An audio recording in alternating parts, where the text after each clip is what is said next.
Hello, everybody. It's Stephen and Walter here for So Chatty, our weekly episode where we're going to talk about stabilizers and interfacing today. Ooh, excitement. Actually, quite seriously, there's a lot of confusion about these things because there's a lot of them on the market. And so we're going to talk about the ones that we use on a fairly regular basis and what we know about it and what our experiences have been with using this kind of product. Because I know when I first got into embroidery, there's stabilizers for that, and it was very, very confusing. And I think Walter, when he got into garment sewing, you've used stuff too, haven't you? Yeah, I've used a couple of different things. Actually, some things I have here and some things I've got upstairs. Yeah, well, some of it we'll be able to show you, and some of it we won't be able to show you. But you can do a search on the web and you will find this stuff. But before we get into this, I want to give a reminder, which I forgot to do last week on Stephen and Walter Live. If you're a regular on Stephen and Walter and Live, you know that we usually do it Sunday afternoons at 4 p.m. Eastern Standard Time. But this weekend here in Canada, it's Thanksgiving weekend, and we've been invited for a family dinner at my sister's place. And she would like us over at her place at around 5 o'clock. So that means we're going to come on 1 hour earlier. So instead of 4 p.m. Eastern Standard Time, we will be on this coming Sunday, which is October the 11th. Yes, no, October 10th. What's today? Today's October the 8th, right? 9, 10. Yeah, the October the 10th. And we'll be on at 3 p.m. Eastern Standard Time. So if you're a regular follower, just so you know, that's when we're going to be on. Okay, so we're going to talk about these various stabilizers, and I have got two charts that I downloaded that are very good. One is by a company called Floriani, and you've heard me talk about Floriani before. That's a company that I buy my embroidery threads from, but they also have a line of stabilizers. Now, you don't have to buy Floriani stabilizers. In fact, later on we'll tell you that we don't buy Floriani stabilizers, mainly because of how much they cost. We have another source that we have talked about before, but we'll talk about again, that has these kind of things at a much more reasonable price.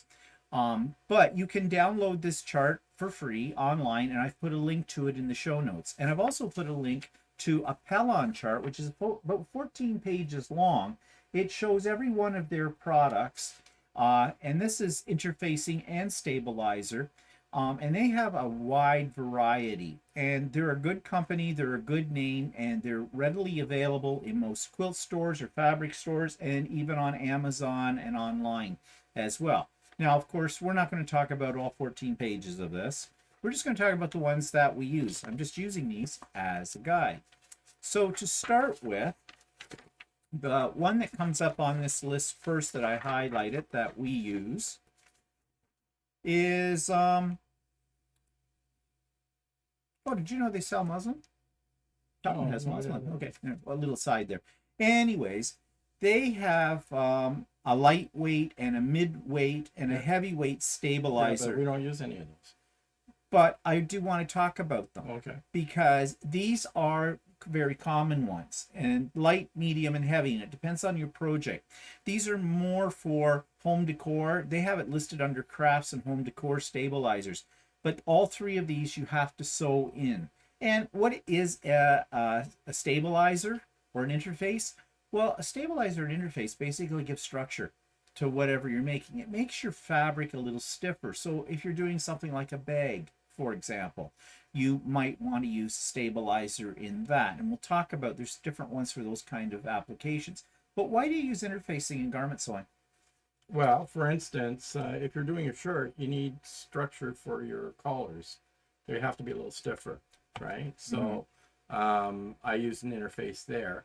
And if I'm doing net projects, then you may put an interface around the edges of the neckline or the sleeve line to stabilize it while you're sewing so it won't stretch too much. Do you put stabilizer in the button thingies? Yes, I do. The button band has stabilizer in it as well. So, and then if you're doing a long sleeve shirt, then the cuffs would have stabilizer in it. So it sounds to me you use stabilizer for those things that you want to have a little bit more body to them. For that, it also, there's stabilizer that you can put in like in knit garments that will give it a little bit more structure. And knit garments tend to stretch when you sew them. So if you have a stabilizer on them, it keeps them from stretching too much or something like that. It's easier to sew. Now you're saying though you've never used any of these that are sew in. I haven't used a sewn-in one. Most of the stabilizers I use are fusible, so you iron them on to stay in place. So what interface do you use the most? It depends on what project I'm working on. Well, if you're making shirts. If I'm making shirts like that, I'm using cotton. Then the one that I've been using and seems to work for me okay, it's a lightweight interface called Pellon. It's a Pellon product, and it's SF101. Yeah, I think that one's a very popular one. Yeah, and it's so like that's the one that I've been using. It seems to work okay for me. I haven't really used any other ones there. If you're using making a heavier project, which I really haven't done much of, you can use another heavier weight one, but I haven't got any of that, and I haven't really had to use it. Now, what's it like price-wise? Well, it depends. The sewing store we go to, I think they charge, it's a weird size because it's on a bolt, but it's only about 21 inches wide. And on the bolt. And so our store sells it by the meter. And I think it used to be $8.80 a meter, but I think it's closer to $10 a meter right now. So it is kind of pricey. I've purchased, because I use it so much, I use it for shirts, and I use it in bags and things like that too. And the reason I use it for in bags is that if I put it on a piece of cotton, it makes it stiffer, as if it's a thicker piece of fabric, and gives it more stability for a bag, right? So, so I buy it by the bolt, and lately I've been buying it some just from Amazon. They seem to sell a lot of it on the bolt. And you get a 25-yard bolt for around 110, anywhere from 110 to $130 Canadian for a bolt of it, which is really good because if there's 25 yards on it. Yeah, I was going to say, how much of it would you use when you make a typical shirt? I don't use very much on a typical shirt. It's a very small amount. Because if you were doing like a short sleeve shirt, only have it in the button part and in the collar, right? Yeah, and it's a small amount on a shirt, so I don't go through much of it there. If you bought a few yards of it, it would last you for a while. But if I do a bag, like a big carrying type bag or something, then I go through quite a bit of it. Now, I have read that if you buy stabilizers or fusible stabilizers in bulk and you have it sitting around for several years, that some of the fusible properties of it, the glue that's on it, will disintegrate over time. Okay, well, I don't know how true that is. I was going to say.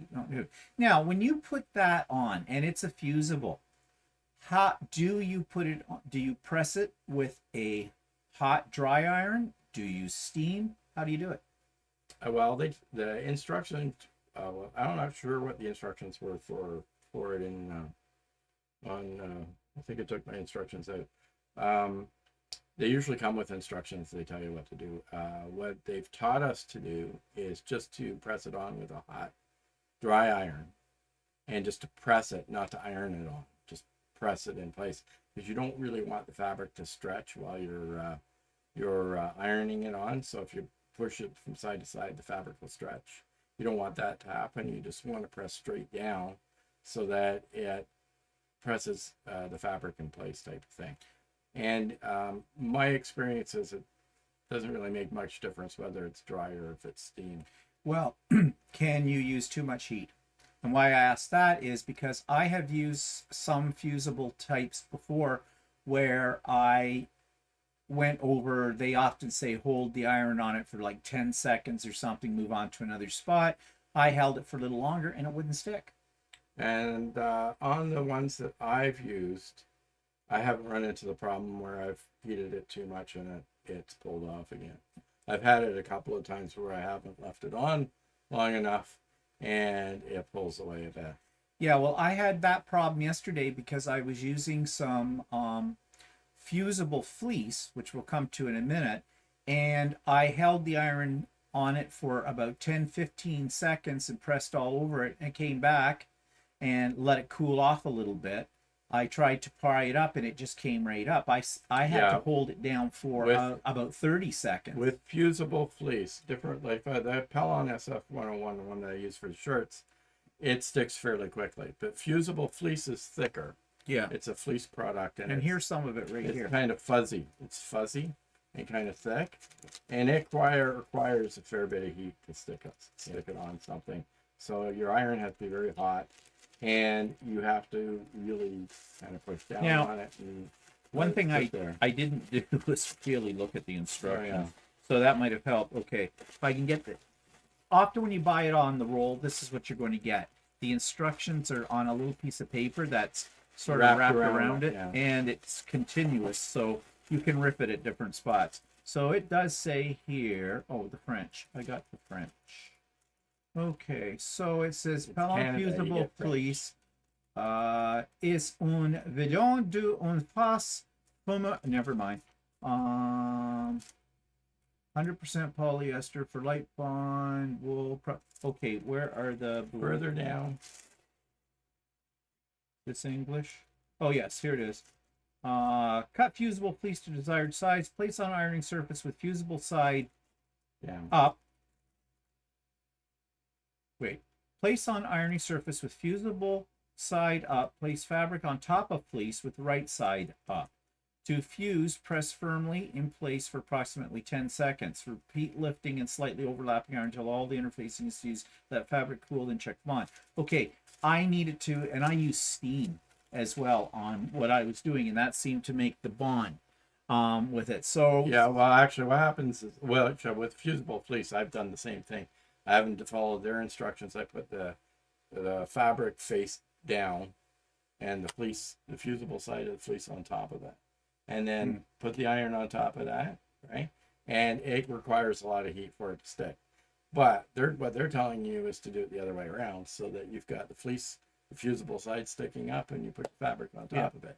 Giving it, the fabric isn't as thick, so the heat doesn't have to go through as much. Well, I did it your way.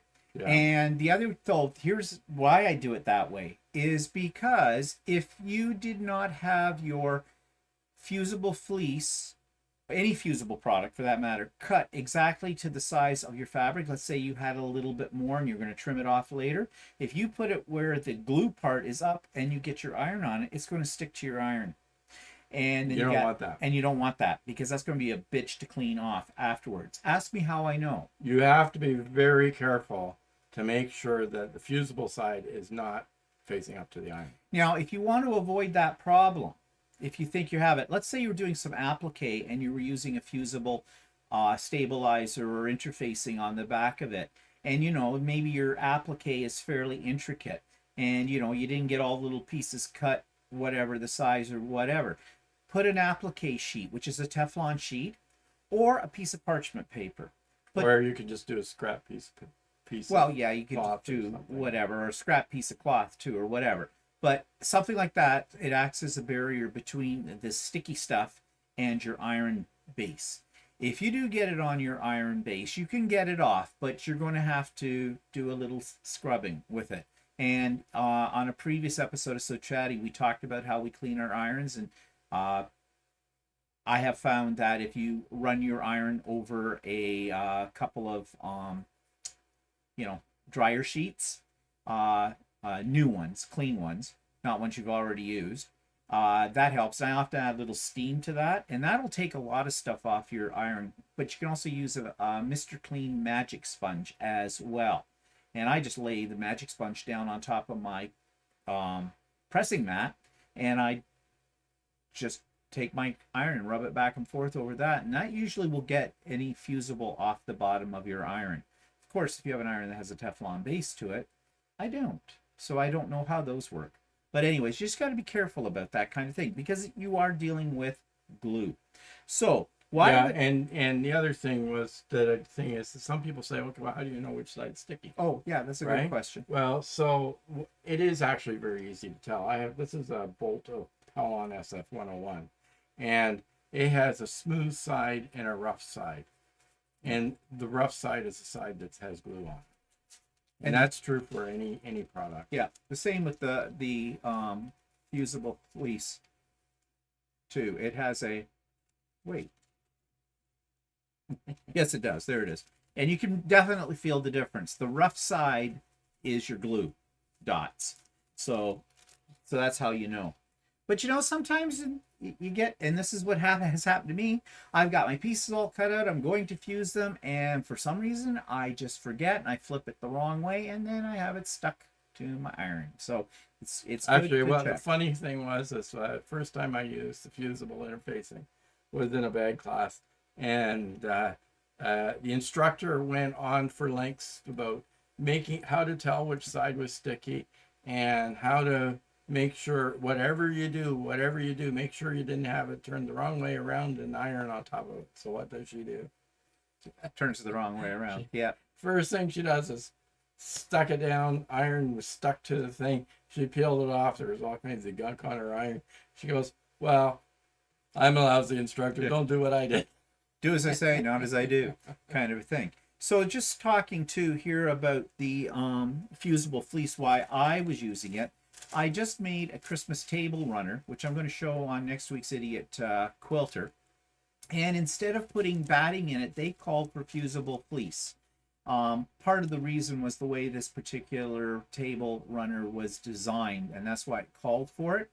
I didn't really like using it because unlike batting, it didn't make my table runner really, if I wanted to quilt it, I didn't quilt this one because part of the instructions were you didn't need to quilt it.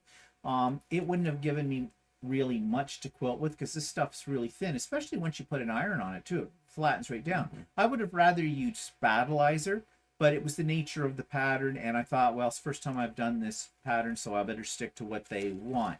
It is nice and soft though. So I have another stuff upstairs. I've only ever used it once. I didn't bring it down. That I was using in a bag class, and it's spongy. Oh yeah, I know the stuff side. Me. But I'm not really good at talking about that one because I only ever used it once. I don't even know what the name of it is. Well, then we have something though. Speaking of bag making, and this is something because I do make bags. I haven't made any in a while, but I thought I'd stock up the other day at Ultimate Sewing because I do have a couple of bag patterns that I will need this. This is called Decor Bond. It's by Pellon as well. Now I don't know what you would call this. It's very stiff and almost paper-like. Yeah, and this is a now is this fusible? Yes, it is. Against the side of the fabric placed on. Yeah, this is Now, what's weird about this one is it's not as easy to tell. The fusible side is not quite as rough, but what it is shiny. Yeah, I don't know if the camera's picking it up, but one side is a little bit dull and the other side has a little bit more of a sheen to it. In real life, you can see that the sheen is the glue. That's what you put it down with, and they say to hold it for 10 to 15 seconds. Yeah, like I've used it. I've used the Pellon SF101, the Decor Bond, and the Fusible Fleece in one bag project. And I used that because that's what the bag pattern called for. Now, one thing you got to be careful with Decor Bond is if you've got it like I have right now, you see this? There's a little crease in it right there. Okay, you got a problem. And this is something sometimes people don't think about. They think, oh, I've taken out my interfacing, and if it's a fusible interfacing or stabilizer, I'll just give it a quick hit with my iron to flatten it out. No. No, because you activate the glue. Oh, no, actually, I've taken a very wrinkled piece like this, right? And it's very wrinkled. And I haven't ironed it, but I've done it to, to fuse to my fabric. And as you're fusing it, it takes the wrinkles. Yeah, it does. But I mean, the first time... Oh, yeah. That you see it and it's all wrinkled, and I've done that. I think I did it with the SF101 stuff. And I thought, oh, yeah, well, I wasn't really thinking, right? It's fusible. I laid it down on top of my mat, my wool mat, and I started to press it. And then I caught myself, but and I stuck a little bit of it to my wool mat. Well, I immediately pulled it up, but some of the glue stayed on the wool mat. But all I had to do was, when it cooled down, I could take my hand and because it was wool and just rough my hands over it and I got the stuff off. But like I said, I caught myself pretty quick. But because I saw a wrinkle, and I thought, well, yeah, I should just get that out. And wait, You can do a cold iron, but it doesn't do much. well, no. But if it does have a wrinkle in it, like Walter says, you can press the wrinkle out as you're working with it. And I think on the instructions on the Decarbond, they suggest you, if it's a large piece that you're putting down, to start fusing it in the center and pressing out towards the edges, and that will flatten things out. And because And again, you shouldn't go ironing on it. You have to press. down. You should press. Press down. But yeah, you can do it by pressing out as you're doing that, right? And it pushes the Decarbond out, and it will flatten. And the other reason you should do it press and not iron like you would iron is because you could stretch your fabric as you're doing that. And then it would glue in place. So you have stretch fabric that's been glued in place. Yeah, and it's going to be a mess, to say the least. Okay, you've got what's the pink one you got over there? The pink. That's my SF101. Oh, well, what was the other one you picked up that's on the big bolt? There's this one. Oh, okay. Well, which one haven't you shown yet? Okay. Sometimes. For the shirts, I use Pellon SF101. That's this one. And this is the one I buy on Amazon. Okay. Online. Okay, I've We talked about that, right? Then I've got another one that I use for knit fabrics. And it's a little bit different texture, and it's hold it up so the light goes through it. See, it's very sheer. sheer. It's like sheer curtains. And it's this one is not a Pellon product. Though Pellon sells something similar. I'm not sure what one is, but this is a product from another company. Oh, look, a wedding dress. It's a product from another company called HTC. And the reason I purchased this one is because I could get it cheaper. Okay, we're going to come to that. We're going to talk about that. But I needed to order something online in the middle of the pandemic type of thing. And I couldn't find a Pellon supplier online that had the product that I was suggested to get. So there's a company I go to, and they sold an equivalent. A lot of these companies have there's Pellon, there's HTC, and they have the same line style of products across the line, and they they describe them, and you can buy a similar product from either brand and get something similar. Okay, so I was going to save this for a little later on, but we might as well talk about it now because you've already brought it up. We're talking about Monfil. Monfil.ca is a Canadian company in Quebec. You've heard us talk about it before. They sell thread, they sell embroidery thread, they sell notions, and they do sell a fairly large selection of interfacing and stabilizers. Prices are very, very good. And in a minute, I'm going to show you how good they are when it comes to embroidery stabilizers, because embroidery stabilizers tend to be much more expensive than some of the ones we're talking about right now, or for garment making. But their brand, or what they sell, is this HTC. Now, this is where it gets confusing. You can go onto Monfil's site, and they have a chart. You'll need to either download it as just a PDF file or blow it up onto your computer because it's very small type. You won't be able to see it. But they'll explain all the ones. It's similar to like this chart from Pellon. Or you can go on to the HTC site itself and download a similar chart.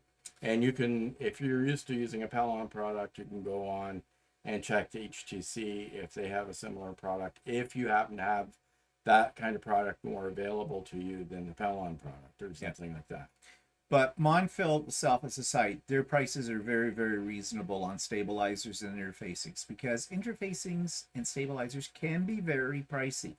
So, like I hadn't intended of buying a full bolt of it, but then I got looking at it, and I figured I would be doing a fair bit of clothing sewing with stretchy fabric, so I thought it was worth my while to buy the bolt so that I didn't have to run out and buy it every time. Okay, so you've got a big bolt of something there. What's that?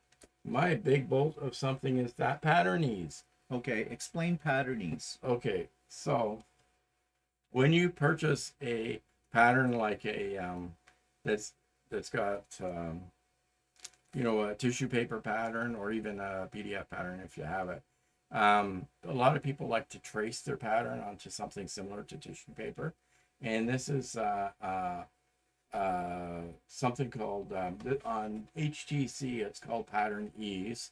On Pellon it's called Easy Pattern. Easy pattern, I think. Yeah. Yeah, easy pattern. And it is sort of in between paper and cloth. No one can see it because camera's up here. It's sort of like in between paper and cloth. It's pretty sheer. You can look right through it, type of thing. And not that you can see my hand, but you can put it over top of a pattern and then trace it onto this, right? And then cut it out. So you have a more permanent version of the pattern that you can use. And you can also, if you're doing sizing for your patterns or something, you can make modifications to your pattern here. That way the original pattern that you have, like if it's a tissue pattern or something, you can keep the original pattern, right? And then it has all the sizing information on it. So when you're doing your trace, you just pick the size that you want and trace it out into this, so you have a duplicate copy. So what does something like that cost? I happen to buy both, but it's about, I have no idea what it costs. It costs probably about it's a wide thing, so it's about 40 inches wide, and I think it's about $8 or $9 a meter. Okay, so, but if it's reusable, yeah, what? Well, for pattern, if you're making a whole bunch of shirts. Yeah, if you're making a whole bunch of shirts, you draw this on this pattern, and it's very durable. You can put pins through it and everything else, and you can keep reusing the same pattern over and over again on this. So it's like, instead of using the tissue paper, you've got a more durable product to store and things like that. Now, we've been talking about fusibles, that kind of thing. Well, they're a very popular brand that people either love or hate. It depends what you can get. Is called Heat and Bond. And Heat and Bond is basically a type of stabilizer or interfacing. They come in different weights. And if you're doing applique, people will use Heat and Bond a lot for that as well. And glue it down. Like Walmart sells this kind of thing. But I tend to stay away from the Heat and Bond because it can gum up your needle a little bit. And there is one particular one you have to be aware of. There is one that's called No Sew Heat and Bond. And that's what it means. This is for something that you are not going to be sewing through, because this will for sure gum up your needle as well. When I first got into quilting and that kind of thing, and I tried some applique, this is all I knew about was Heat and Bond. And so I bought some Heat and Bond at Walmart, and I think these are my original packages of it. And you can see this one I've never opened, and I've had it for about 4 years. And this one I never use either. And it says for the strongest no-sew bond. So if it's something that, you're going to put on the outside of a bag or something like that, this stuff does stick. And don't get it on your iron. Follow the directions. But it's not something that I use a lot, if ever, anymore. I have found other things that I like better. Oh, by the way, this is an applique sheet, okay? A Teflon applique sheet. You can get these all over. You can find them actually in places like Michael's and that, because crafters use them as well, because they're easy to clean, that kind of thing. All right, so those are the 3 U's. There's something else that I have a big box of, and Walter uses the same stuff, but you can get it in a smaller tape size, and it's called Steamacine. Now, Pellon has an equivalent to it. I think they call it something So Easy, or Easy Steam. And it comes as a tape. Yeah, this one comes, you can get it in 1/4 inch or 1/2 inch tape. And the guy that teaches my classes uses it quite extensively. If you're doing a hem or a hem, or if you're doing a Zipper, seam, sounds like you're doing a seam or something that's a little bit difficult to iron down or something, what you can do is you can put this into your seam, and what it is, it's sticky on both sides, but on one side there's a piece of tape, right? So what you do is you, or a piece of paper, I guess. And what you do is you steam this into place. You put on your seam, right?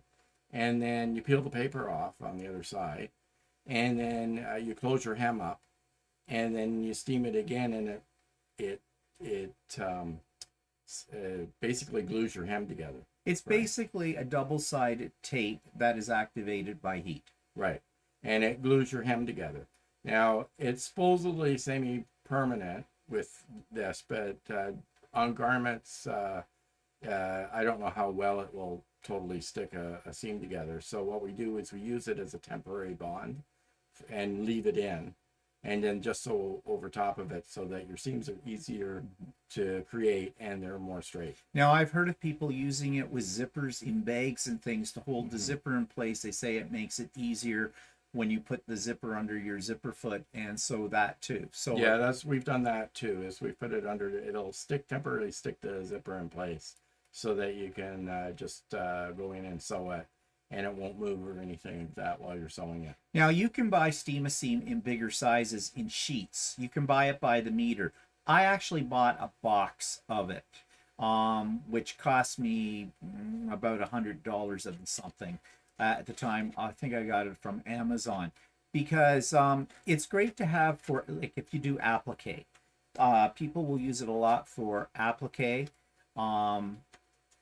It bonds really well. And remember earlier I was talking about, can you overheat some of these glues? Yes, you can. Steam-A-Seam? No, you can't.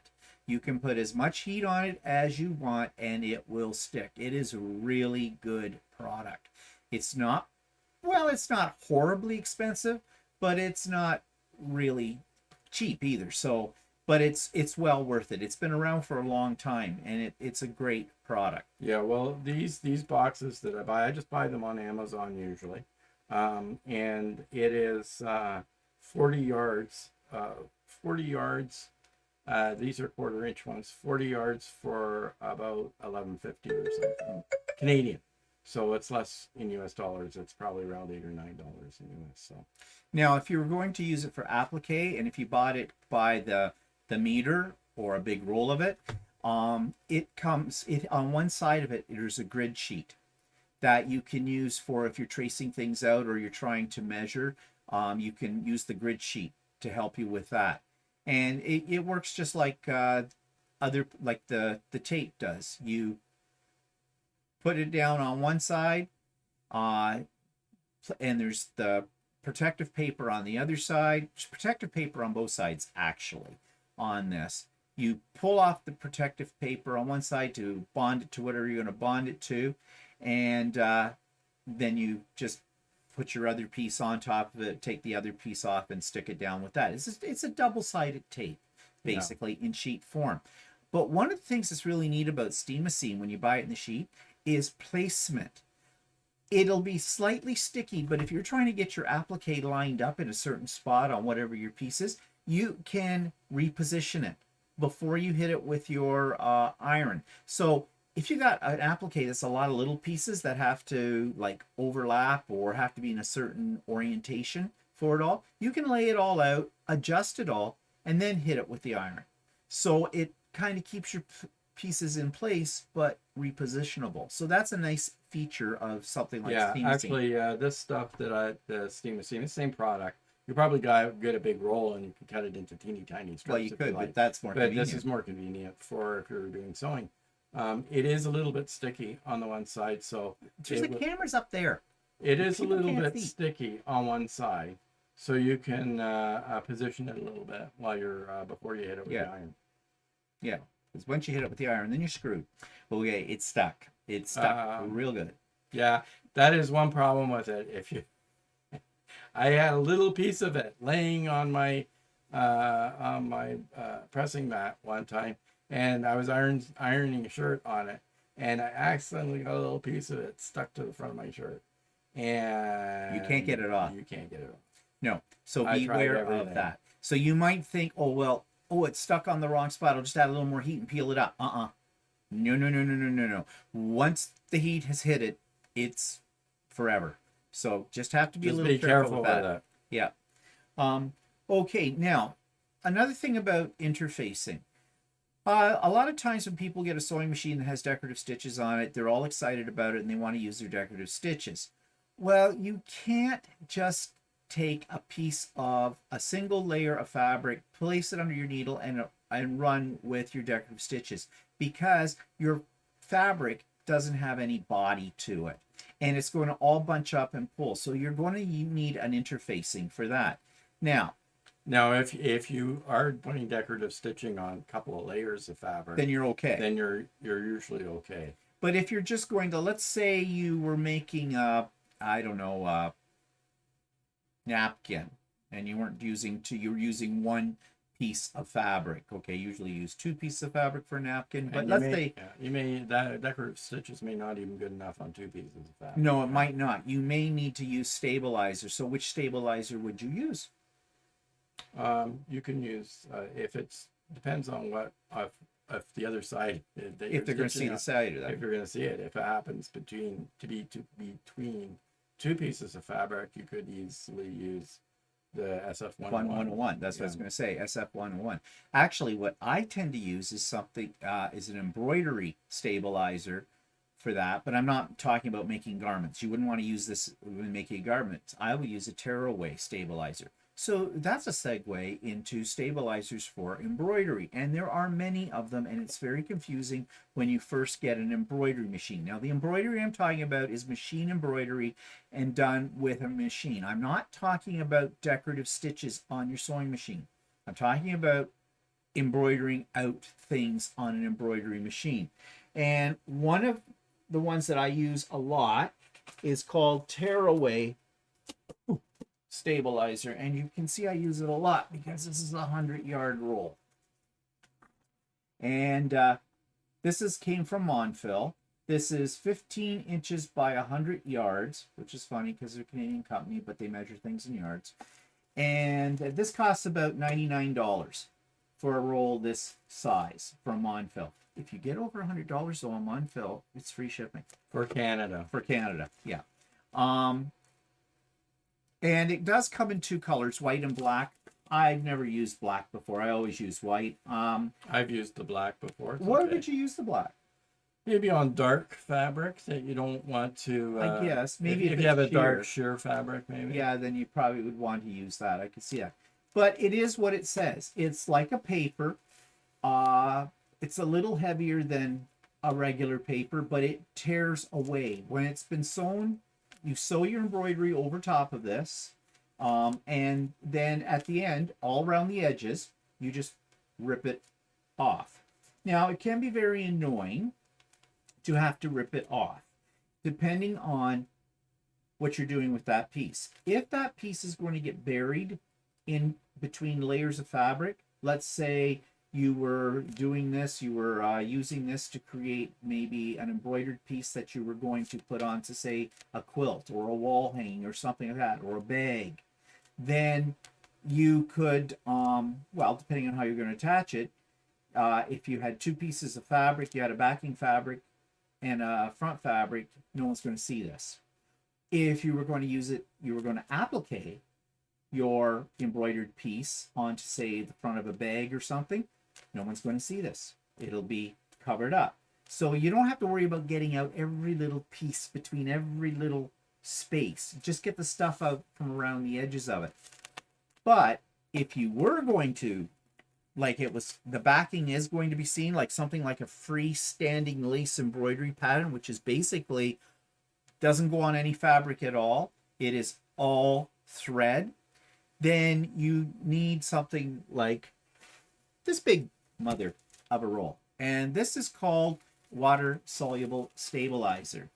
And you use it just like you use any other stabilizer. You would put it in your hoop and do your embroidery on top of this. And when you're finished the embroidery, you take it to a sink.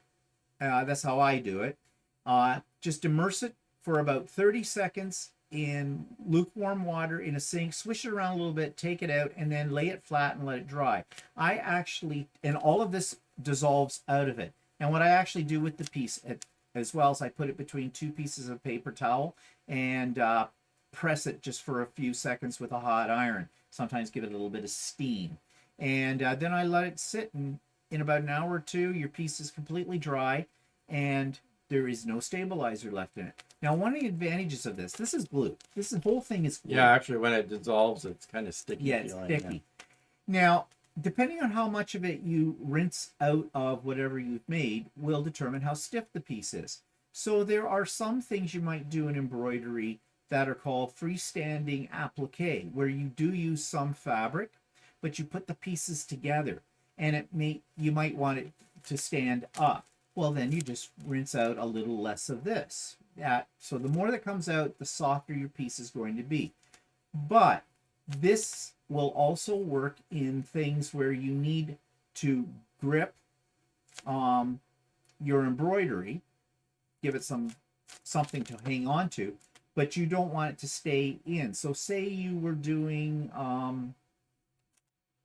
a garment, you could use this and then wash the garment, and it'll all wash out. And so you don't have any trace of stabilizer. Now, there is stuff, though, that you would use in a garment as well, where people are going to... is that no-show mesh? That looks like it. Yeah, this is no-show mesh. This is a mesh. And you can sort of see through it. So let's say you were sewing something on a shirt, say on a crest or something here on a shirt. Well, your embroidery is going to go all the way through to the other side of your fabric, obviously. Now, unless that garment's going to be lined or something, you will see that. But it's going to be against somebody's skin as well, and it can get scratchy. So you can use this to stabilize it. It doesn't wash out. It isn't water soluble. You'll have to trim it all the way around as close as you can to the edges of your piece that you've embroidered, but it makes it softer, and it supports your stitches as well.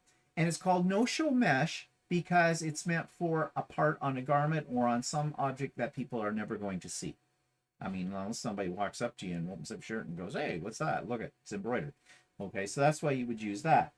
And then there's something called cloud cover. I'll let Walter explain it. Well, cloud cover is technically not really a stabilizer, but it is a product that they use, and it's fusible. It's fusible It's fusible. It's very sheer. Camera's up there. I know. Okay, it's very sheer, stretchy, and it is. It's got fusible stuff on one side, and it's very soft on one side. It's very I don't know, it's an almost fleecy feeling on one side.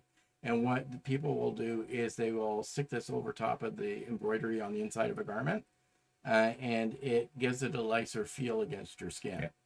So you will just basically fuse this to the back side of your embroidery project, and so that it gives you a nice softer feel. Oh, it's fusible, is it? Yeah, it is. Oh, okay.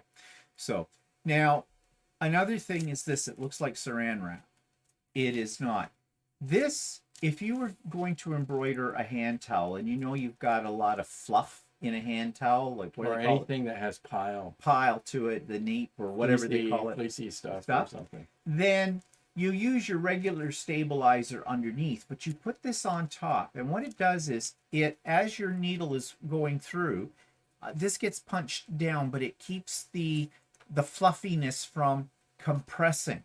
Yeah, actually what ends up happening is if you were to get a towel and you just did embroidery on top of it without using something like that, then your stitches get buried into the towel nape or whatever, or the loops, and your embroidery almost disappears into the towel, so you won't see the embroidery's full effect.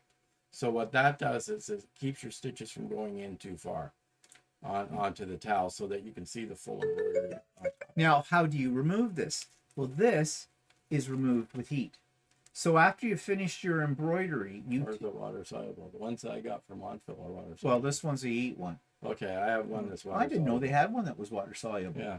Oh, I'd rather use that, because I'm going to say this one is done with heat. And what you do is you take a pressing cloth or a piece of scrap fabric, put it over your embroidery when you're done, and apply your iron to this, and it basically melts this stuff up. But what I have found is it doesn't always all come out as nice as you would like it. And so if they got a water soluble one, I would use that one over this. I've stayed away from this. In fact, the one that I have that's water soluble, actually it's from Monfil. And a lot of times I can just, I haven't used it much, but a lot of times you can just pull it off, most of it off, and the rest will dissolve with water. Oh, well, that's a better one than this one. This one I have not had I can get it off, but it's work. It's work for it. So it's not as easy as so you can sounds. see they call it, some places call it a topper or something. Yeah. It's a topper stabilizer. So those are the stabilizers we use the most. As I said, I primarily, when I'm embroidering, I will use 9 times out of 10, I will use either tearaway or water soluble stabilizer. Now there is another stabilizer which I still have not really figured out why you would use it. It's called cutaway. Why use cutaway when you can use tearaway? Because cutaway is what it says. It's a little heavier and you have to use your scissors to cut it away. Whereas I find the tearaway is really easy. It's already perforated I'm not from your sure. needle. I think there may be some applications that people just maybe I guess need to use I just haven't. I have some of it, I have some too, but I've never really used it. No. No, not when you got tearaway Now or water you soluble. can get tearaway in 2 different or 3 different Weights. You can get a 1.5 ounce, 1.8 ounce, and a 2.5 ounce, I think. Yeah. And I used 1.5 a lot. Then I've got a big roll of 1.8. I find it's much harder to tear away. Yeah.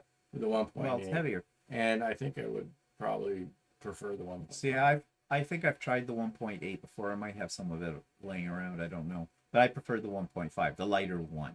But it's whatever.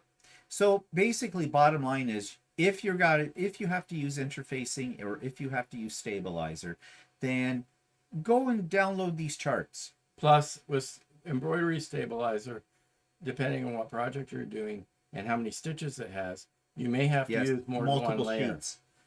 You may have to use 3 or 4 layers of stabilizer, because if you don't, then the top of your fabric will start to pucker. Yeah. And the larger the number of stitches, if you have a project that has 25,000 stitches in it, you may need to have a couple of layers. The rule of thumb that I follow is, for every 8 to 10,000 stitches in the design overall, I use a layer of stabilizer. So if you have something that has 24,000 stitches, I would use probably 2 to 3 layers of stabilizer. Now, I say that's a rough guide because you'll know very quickly. After you've done just a few of the stitches, you can tell. Especially if you have some experience with this. And if you're starting to stitch something and you realize your fabric's beginning to pucker, you can slide another piece underneath. Stabilizer underneath. It's called floating it. Yeah, and it'll pick it up. Yeah. And you can sometimes, if you know your machine well, I can do it by hearing it. It'll make a noise that says to me, this probably needs another sheet of stabilizer. Or if you're getting a lot of thread breaks right off the bat, it might be just simply that you need to slide another piece of stabilizer underneath it, and away you go. So, can you have too much stabilizer? I don't think you can. Well, you might, but I don't know. I have used 5 or 6 layers before. Yeah. But, and I've never had any problems. Yeah. So see, a lot of people will cheap out on stabilizer. Don't. Yes, stabilizer's expensive, and people will try to save their little bits. I was one of them. I used to save all my little bits of stabilizer and would try to Frankenstein them together underneath. And I'll tell you, 9 times out of 10, it's not worth the effort to do that. Actually, I did that a lot with the water soluble stuff. And I'd take a 1 layer that was good layer and 2 layers that were good layers, and put all the pieces in between. Yeah. And because that stuff's water soluble, with that you can do it, but you'll figure it out as you get more experience. And I'm sure there's many of you out there that already know what we're talking about, and you have your own tips and tricks for all of this too, which please, you can share those with us. Put them in the comments below for other people. So I think that's about it. We've talked about interfacing and stabilizers. We do not know everything that needs to be known. We're still experimenting, but this is from our experience at this point in time. So I hope you found this informative and you got something out of it. And I have no idea what we're going to talk about next week. Every week I struggle with this. What are we going to talk about? So if you have suggestions, please let us know. We do need to do one show, though, about some updates on Lucy as well. So those will be coming up as well. Lucy the long arm, or Juicy Lucy, as we refer to her. Okay, so just before we go, again, a reminder, Stephen and Walter Live will be on this Sunday, October the 10th at 3 p.m. Eastern Standard Time instead of 4 p.m., just for this week coming up. The week after that, we'll be back at regular time. So I hope you have a good week, and yeah, we'll see you again soon. So say goodbye, Walter. Goodbye.